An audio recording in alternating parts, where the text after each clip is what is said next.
In today's video, I'm going to teach you how to use Magnific AI Mobile to copy movements. We'll keep it simple and clear so you can follow along on your phone without missing a beat. First, open Magnific AI on your mobile device. From the main screen, look to the bottom navigation and tap Work. This is your workspace, where all your projects and media live. You'll use it to organize the clip that will receive the movement and the clip that will guide the movement. Next, choose the place where you want those movements applied. That might be a project, a composition, or a specific clip in your timeline.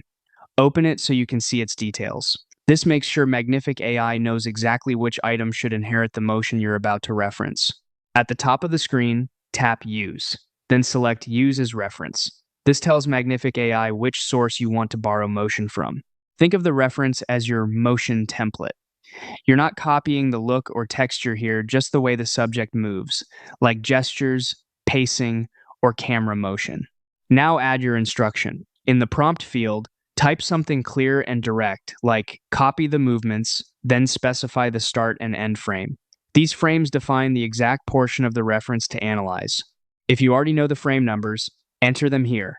If not, scrub the reference preview to find a clean start and a natural end, so transitions won't feel abrupt. Before you run it, tap the settings icon. Choose the model that best fits your project's style and speed. A more detail-oriented model can better preserve subtle motion, while a faster model is great for quick previews. Keep your prompt concise, since the frame range already provides strong guidance. When everything looks right, tap Generate.